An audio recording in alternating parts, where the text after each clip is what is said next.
Hoje a gente vai falar sobre a história de um dos primeiros meios de comunicação de massa, o livro. Fique aqui para saber mais sobre o que antecedeu o surgimento do livro, quais foram os impactos para a sociedade da época, o que rolou depois, e a gente vai encerrar o vídeo com um debate para a gente refletir um pouco sobre o papel do livro na nossa sociedade atual. Bora? Roda a vinheta!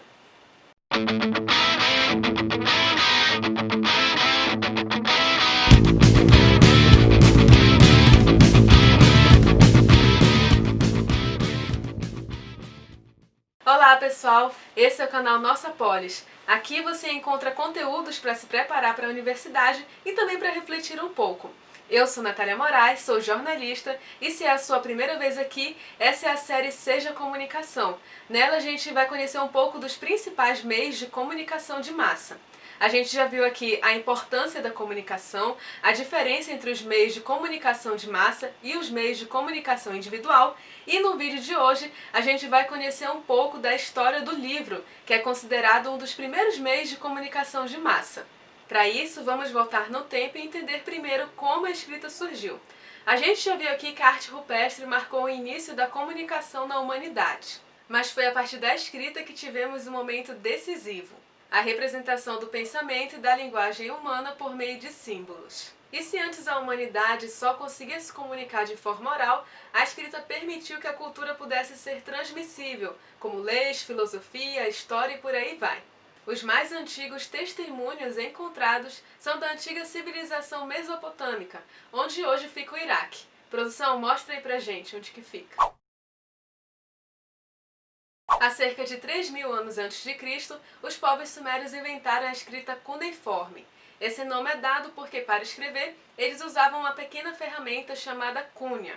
A cunha é um pequeno objeto de metal em forma de prisma, então eles pegavam esse objeto e utilizavam para escrever em tábuas de argila ou de barro. Depois eles colocavam essas tábuas para secar ao sol e estava pronto. E vocês imaginam o que foi a primeira coisa escrita? Apesar da literatura também ter tido início com a escrita cuneiforme, a maioria dos registros dessa época são de materiais administrativos e contábeis, ou seja, as tábuas eram utilizadas para elaborar os primeiros contratos e para fazer contagens, mostrando aí uma necessidade do desenvolvimento da economia, o que significa que as sociedades estavam ficando mais complexas. E quem lia e escrevia naquela época? Segundo o professor de História e Estudos Europeus Martin Lyons, no segundo milênio antes de Cristo existiam escolas para escribas, mas como em muitas civilizações antigas, esse conhecimento era restrito a poucos profissionais. Tivemos outros sistemas de escrita e suportes inventados por diferentes povos e em diferentes regiões, como a Toral, o papiro, o Códex na Grécia e por aí vai. Mas o livro, da forma que conhecemos hoje, surgiu no século XV, quando o alemão Johannes Gutenberg inventou a prensa de tipos móveis. Esse dispositivo permitiu a divulgação massiva de conteúdos que até então estavam prisioneiros da cópia manuscrita. So beautiful. That meant getting to grips with the tools and technology of the 15th century.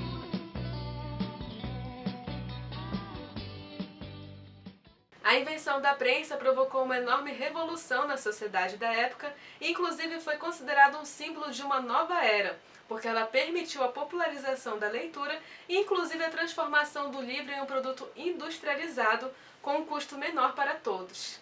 Segundo a pesquisadora brasileira Regina Zilberman, a tipografia espalhou-se rapidamente por toda a Alemanha e a partir do século XVI os livros passaram a ser impressos em grande quantidade, processo que não se interromperia mais. A autora cita como exemplo a obra Dom Quixote de Miguel de Cervantes, que teve 12.000 exemplares vendidos e comercializados por volta de 1615.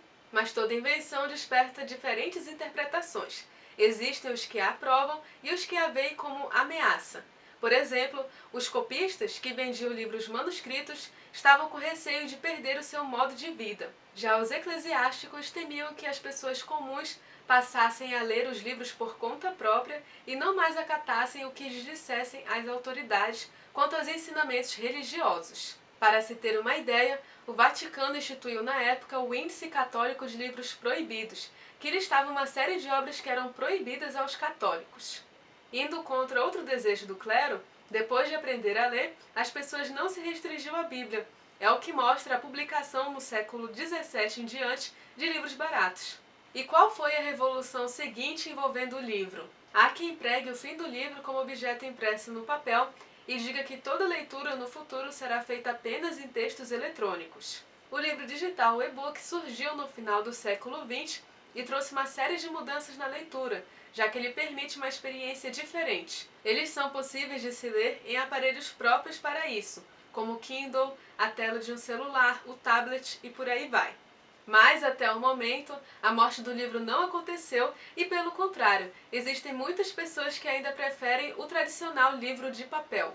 Segundo uma matéria do Nexus Jornal, em 2016, dados de uma consultoria austríaca Rüdiger Winschenbart apontaram que o mercado de livros digitais no Brasil corresponde a quase 7%.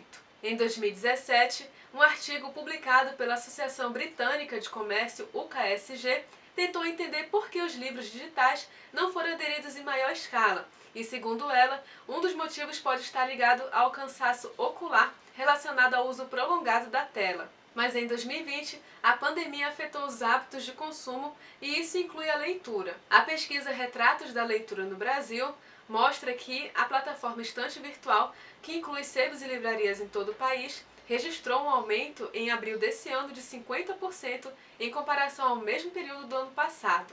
E ainda em 2020, os livros voltaram ao centro das discussões em agosto, quando a proposta de reforma tributária elaborada pelo governo incluiu a taxação em 12% das obras literárias.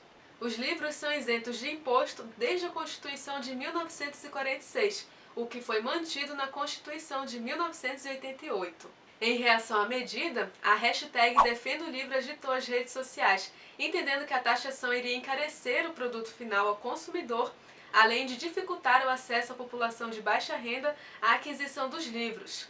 Além disso, outra preocupação era com a sobrevivência de diversas livrarias e editores independentes. Entidades do setor, como a Associação Brasileira de Divulgação do Livro e a Associação Nacional das Livrarias, assinaram um manifesto em defesa do livro. No documento, elas defendem que, embora a curto prazo pareça uma boa ideia incluir a taxação dos livros na proposta da reforma, basta observar globalmente os países que se desenvolveram investindo pesado em educação.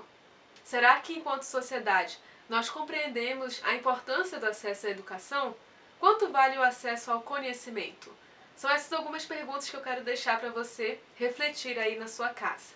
Pessoal, terminamos o vídeo de hoje da série Seja Comunicação. Gostou? Acompanhe o canal Nossa Polis. Se é a sua primeira vez aqui, aproveite, se inscreva, deixe seu like e ative as notificações.